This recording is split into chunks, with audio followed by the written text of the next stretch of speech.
13 গ্রেডের পূর্ণাঙ্গ তালিকা প্রকাশ। নবম জাতীয় বেতন স্কেলের চূড়ান্ত তারিখ সহ সিলেকশন গ্রেড ও টাইম স্কেল পুনরুদ্ধার। প্রধান উপদেষ্টা এই বিষয়ে যা বললেন। প্রধান উপদেষ্টা গুরুত্বপূর্ণ তথ্য প্রকাশ করেছেন, যেখানে 13 গ্রেডের পূর্ণাঙ্গ তালিকা সহ নবম পে স্কেল বাস্তবায়নের নতুন সিদ্ধান্ত আছে। এই বিষয়ে বিস্তারিত আলোচনা করার পূর্বে আপনারা যারা এখন আমাদের এই চ্যানেলটি সাবস্ক্রাইব করেননি তারা সাবস্ক্রাইব করে পাশে থাকা বেল আইকনটি অল করে দিন। 13 গ্রেডে পূর্ণাঙ্গ তালিকা প্রকাশ করেছেন কর্তৃপক্ষ। যদিও গ্রেড সংখ্যা 20টির পরিবর্তে 14টি ও 15টি পর্যন্ত আনার দাবি জানানো হয়েছে, তবে অন্তর্বর্তীকালীন সরকারের নির্দেশে 13টি গ্রেড রাখার নতুন সিদ্ধান্ত গ্রহণ করা হয়। ইতিমধ্যে সরকারি কর্মচারী ফোরামের সদস্যরা অন্তর্বর্তী সরকারকে স্বাগত জানিয়েছে, কেননা যেখানে কর্মচারীরা দীর্ঘ 10 বছর থেকে বৈষম্য নিয়ে জীবনযাপন করছেন, সেখানে অন্তর্বর্তীকালীন সরকারের শাসন আমলেই নবম পে স্কেল কার্যকর করা প্রায় অসম্ভব ছিল। এই অসম্ভবকে সম্ভব করার ফলে সরকারি চাকরিজীবীদের মধ্যে দারুণ ইতিবাচক প্রতিক্রিয়া ফুটে ওঠে। অন্তর্বর্তীকালীন সরকারের অর্থ উপদেষ্টা বলেন, সরকারি চাকরিজীবীদের জন্য নবম পে স্কেল বাস্তবায়ন করা হলে তারা ন্যায্য বেতন পাবেন, কেননা এবারের বেতন স্কেল এমনভাবে সাজানো হয়েছে সেখানে থাকছে গ্রেড সংখ্যা পরিবর্তনের সুবিধা সহ দীর্ঘদিনের বৈষম্য দূরীকরণের অন্যতম মাধ্যম।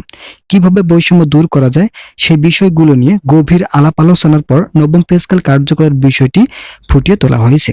ভিডিওটির এই মুহূর্ত পর্যন্ত এসেও আপনারা যারা এখন পর্যন্ত আমাদের এই চ্যানেলের নতুন সদস্য আছেন তারা সাবস্ক্রাইব করে পাশে থাকা বেল আইকনটি অল করে দিন। 2015 সালের 8ম বেতন স্কেল বাতিল করার সঙ্গে সঙ্গে সরকারি চাকরিজীবীদের বন্ধ হয়ে যাওয়া সিলেকশন গ্রেড ও টাইম স্কেল পুনরুদ্ধার করা হবে বলে মতামত দিয়েছে প্রধান উপদেষ্টা। প্রধান উপদেষ্টা বলেন, পূর্বের সরকার সিলেকশন গ্রেড ও টাইম স্কেল বন্ধ করে দেওয়ার ফলে কর্মচারীদের বেতনে নতুন সমস্যা সৃষ্টি হয়। যদিও বিভিন্ন সময় এই দুইটি ভাতা চালু করার কথা ছিল, তবে অর্থনৈতিক রাজনৈতিক সীমাবদ্ধতার কারণে ভাতা চালু করা সম্ভব হয়নি। কিন্তু সরকারি চাকরিজীবীরা দীর্ঘদিন থেকে এই ভাতা বৃদ্ধির জন্য অন্যান্য ভাতা সংস্কারের দাবি জানিয়ে আসছিলেন। অর্থ উপদেষ্টা সহ পে কমিশনের চেয়ারম্যান ও অন্যান্য সদস্যরা যখন বৈঠক করেন তখন একজন ঊর্ধ্বতন কর্মকর্তা নিশ্চিত করেন যে যেভাবে সরকারি চাকরিজীবীদের আর্থিক ক্ষতি সাধন করা যাবে ঠিক সেই দিকগুলো নিয়ে আলোচনা হয়েছে। এই আলোচনায় কর্মচারীদের বেতন বৃদ্ধি করা ও নতুনভাবে অর্থনৈতিক সামঞ্জস্যতা ফিরিয়ে আনা হবে। বাড়ি ভাড়া, চিকিৎসা ভাতা ও শিক্ষা ভাতা একই যোগে কার্যকর করার ফলে কর্মচারীদের দীর্ঘদিনের হতাশ অবস্থা থেকে রেহাই আসবে বলে মন্তব্য করেন পে কমিশন। ভিডিওটির এই মুহূর্ত পর্যন্ত এসেও আপনারা যারা সাবস্ক্রাইব করেননি তারা সাবস্ক্রাইব করে পাশে থাকা বেল আইকনটি অল করে দিন।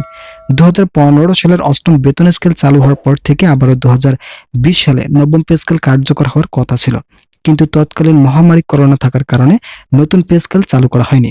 যদিও কর্মচারীরা তখন সরকারকে চাপ দেয়নি, তবে পরবর্তী সময় থেকে সরকারকে চাপ দিলেও নবম পে স্কেল কার্যকর করার বিষয়ে কোনো সিদ্ধান্ত গ্রহণ করেনি পূর্বের সরকার, যার ফলে সরকারি কর্মচারীদের ভিতরে দিন দিন হতাশা বৃদ্ধি পেয়েছে।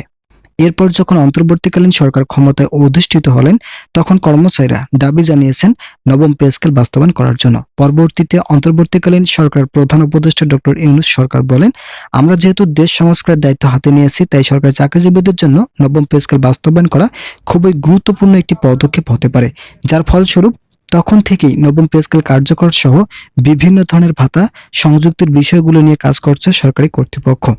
প্রাথমিক দিকে নবম পে স্কেল বাস্তবায়ন না করে মহার্ঘ ভাতা কার্যকরের বিষয়ে যথেষ্ট চেষ্টা চালিয়েছেন, তবে সরাসরি নবম পে স্কেল বাস্তবায়ন করার বিষয়টি সামনে আসায় সরকারি চাকরিজীবীদের মাঝে আনন্দের প্রফুল্ল তৈরি হয়েছে। ভিডিওটির শেষ করার পূর্বে আমি আপনাদের কাছে রিকোয়েস্ট করতেছি আপনারা অবশ্যই এই ভিডিওটিতে একটি লাইক এবং চ্যানেলটি সাবস্ক্রাইব করে পাশে থাকা বেল আইকনটি অল করে দিন।